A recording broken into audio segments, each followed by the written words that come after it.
വളരെ സമാധാനം ഈ ദാരുണമായ ഹത്യയിൽ വളരെ സമാധാനപരമായാണ് പ്രതികരിച്ചത്. നിങ്ങൾ കണ്ടതാണല്ലോ, ആദ്യം മുതൽ നിങ്ങളുണ്ടല്ലോ ആ സമാധാനപരമായി പ്രതിഷേധിച്ച UDF-ന്റെ പ്രവർത്തകരെ അകാരണമായി മർദ്ദിക്കാനും അവരെ വണ്ടിയിൽ കയറ്റി അവരെ മർദ്ദിക്കാനും, അത് മാത്രമല്ല അവരെ വല്ല വാഗൻ ട്രാജഡിയിൽ ഇടുന്നത് പോലെ അവരതിനിട്ട് കൊട്ടിയടച്ച് ഈ രൂപത്തിൽ അവരെ മർദ്ദിക്കുന്നൊരവസ്ഥാവിശേഷം ഉണ്ടായത്. വളരെ സമാധാനപരമായിട്ട് സമരം ചെയ്തത്. ഇപ്പൊ അവര് നിരുപാധികം വിട്ടയച്ചു എന്ന് പറയുന്നു. പക്ഷെ ഒരു കാര്യം ഞങ്ങൾ ഉറപ്പ് പറയാണ്, എന്തൊക്കെയായാലും ശരി, ഈ പ്രശ്നത്തിൽ ഈ 15 വയസ്സുള്ള ഒരു കുട്ടിയെ ഇങ്ങനെ ഈ രൂപത്തിൽ കൊന്നൊടുക്കാൻ കൂട്ടുനിന്ന ഈ പറയുന്ന സർക്കാരിനെതിരെ, അതിനുവേണ്ടി മൗനാനുവാദം കൊടുത്ത KCB ഡിപ്പാർട്ട്മെന്റിനെതിരെ കൃത്യമായ നടപടികളും കാര്യങ്ങളും എടുത്തിട്ടില്ലെങ്കിൽ ഇതിലും വലിയ പ്രക്ഷോഭങ്ങളിലേക്ക് UDF മുന്നോട്ട് പോകും. യാതൊരു സംശയവും നിങ്ങൾക്ക് വേണ്ട. ഇതിനൊരു പരിഹാരം ഉണ്ടായേ പറ്റൂ. 1ഉം 2ഉം വീഴ്ചയല്ലല്ലോ നിലമ്പൂരിൽ ഉണ്ടാവുന്നത്. ദിവസവും കാട്ടാൻ ആക്രമണം നടക്കുക.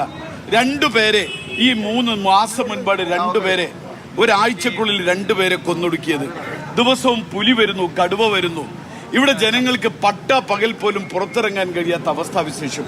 മക്കൾ സ്കൂളിൽ പോയി കഴിഞ്ഞാൽ സ്കൂൾ വിട്ടുവരുന്നത് വരെ ആദിയായി വീട്ടിൽ കഴിയേണ്ടി വരുന്ന മാതാപിതാക്കൾ, ഭർത്താവ് രാവിലെ ടാപ്പിങ്ങിന് പോയാൽ ടാപ്പിംഗ് കഴിഞ്ഞ് വരുന്നത് വരെ ആദിയോടെ നിൽക്കുന്ന ഭാര്യയും മക്കളും. ഇതാണ് ഈ നാടിന്റെ അവസ്ഥ. ഈ അവസ്ഥ ഈ നിലമ്പൂരിലെ തെരഞ്ഞെടുപ്പിൽ ചർച്ച ചെയ്യുക മാത്രമല്ല, ഇനിയെങ്കിലും നിലമ്പൂരിന് ഈ ദാരുണമായ ഈ ദുസ്ഥിതിയിൽ നിന്നും ഒന്ന് കരകയറാൻ എന്തെങ്കിലും ഒരു സംവിധാനം ചെയ്യാൻ. എത്ര പേരെ കൊന്നിട്ടും ഇനിയും ഈ സർക്കാർ കണ്ണു തുറന്നിട്ടില്ല. എത്ര സംഭവങ്ങൾ, 1ഉം 2ഉം 3ആണോ? ഞങ്ങളിവിടെ പര്യടനം നടക്കുക, പഞ്ചായത്തിലെ പര്യടനം നടക്കുന്ന സമയത്ത് ഞാൻ എടക്കരയിലെത്തിയപ്പോ ഇടയ്ക്കര ഞങ്ങളുടെ സ്വീകരണ യോഗം നടക്കുന്നതിന് തൊട്ടപ്പുറത്ത് 150 മീറ്റർ അപ്പുറത്ത് പകൽ ആന ഇറങ്ങിയിരിക്കുക. എന്ത് സംവിധാനം ഉള്ളത്? ഈ ജനവാസ കേന്ദ്രങ്ങളെ സംരക്ഷിക്കാൻ ഒരു സംവിധാനം ഉണ്ടാക്കിയിട്ടില്ല. ഈ ദാരുണമായ അവസ്ഥയിൽ നിന്ന് നിലമ്പൂര് രക്ഷിച്ചേ പറ്റൂ. അതിന് ഏതൊരറ്റം വരെ പോയാലും അത് പോകാൻ UDF തയ്യാറാണ്. ഈ കുട്ടിയെ കൃത്യമായി പറഞ്ഞാൽ ഇതൊരു ഗവൺമെന്റ് സ്പോൺസേഡ് മർഡർ ആയിട്ട് വേണം കണക്കാക്കാൻ.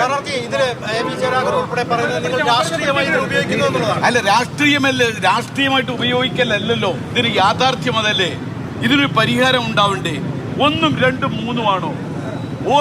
ഓരോ മാസവും ഓരോ ദിവസവും ഇത് നടന്നുകൊണ്ടിരിക്കല്ലേ. നിലമ്പൂരുകാർക്ക് പറയാനുള്ളത്, ഞങ്ങളൊക്കെ തെരഞ്ഞെടുപ്പ് പ്രചരണ രംഗത്ത് പോകുമ്പോൾ നിങ്ങൾക്കറിയാലോ, ഓരോ വീട്ടിൽ കയറുമ്പോഴും ആളുകൾ പറയുന്നത് എന്താ? ഈ നിലമ്പൂരിലെ 7 പഞ്ചായത്തും ഒരു നഗരസഭയും, ഈ നഗരസഭയിലും ഒഴികെ ഈ പറയുന്ന 7 പഞ്ചായത്തും ചുറ്റുപാടും ഈ പറയുന്ന ഫോറസ്റ്റാൽ ചുറ്റപ്പെട്ട് കിടക്കുന്ന പ്രദേശമാണ്. അവിടുത്തെ ഏറ്റവും വലിയ പ്രശ്നം ഈ പറയുന്ന കാട്ടാന ശല്യം, കാട്ടുമൃഗ ശല്യമാണ്. ജനങ്ങൾക്ക് ജീവിക്കാൻ വയ്യാത്ത അവസ്ഥയാണ്. ഇതിനൊരു പരിഹാരം ഉണ്ടായേ പറ്റൂ. അതാണ് ഈ തെരഞ്ഞെടുപ്പ് ഞങ്ങൾ ഉയർത്തുന്ന പ്രധാനമായ വിഷയം. അതിൽ നിന്ന് വഴിതെറ്റിക്കാൻ ബോധപൂർവമായ ചർച്ചകൾ ഉണ്ടാക്കാനാണ് CPM ശ്രമിക്കുന്നത്, ഇടതുപക്ഷ ജനാധിപത്യ മുന്നണി ശ്രമിക്കുന്നത്. ഞങ്ങളെ സംബന്ധിച്ചിടത്തോളം നിലമ്പൂരുകാർക്ക് ഞങ്ങൾക്ക് ഇതാണ് ഏറ്റവും വലിയ പ്രശ്നം. രാഷ്ട്രീയമായി വന്യമൃഗശല്യ വിഷയം തന്നെ നിങ്ങൾ ഉന്നയിച്ചുകൊണ്ട് മുന്നോട്ട് പോകും. ഞങ്ങൾ അതാണല്ലോ ഉന്നയിക്കുന്നുണ്ടല്ലോ. നേരത്തെ ഉന്നയിച്ച ഈ തെരഞ്ഞെടുപ്പിലെ ഏറ്റവും പ്രധാനമായ ചർച്ചാ വിഷയം അത് തന്നെയല്ലേ. 9 വർഷത്തെ പിണറായി വിജയൻ ഗവൺമെന്റിന്റെ കെടുകാര്യസ്ഥത കൊണ്ട്, അഴിമതി കൊണ്ട് ഇന്ന് കേരളം അനുഭവിക്കുന്ന ദുസ്ഥിതി, അതിന്റെ ഭാഗമായി നിലമ്പൂർ പൂർണ്ണമായി അവഗണിക്കപ്പെട്ടതും നിലമ്പൂരിലെ ജനങ്ങൾ അനുഭവിക്കുന്ന ദുസ്ഥിതിയും, ഇതിനൊരു പരിഹാരം ഉണ്ടാവണം. ഇതിന് തെരഞ്ഞെടുപ്പിനെ കൃത്യമായി ഈ രാഷ്ട്രീയം ഈ തെരഞ്ഞെടുപ്പിൽ ചർച്ച ചെയ്യും. യാതൊരു സംശയവും കാര്യത്തിലില്ല. ആര്യാടൻ ഷൗക്കത്തിന്റെ പ്രതികരണം.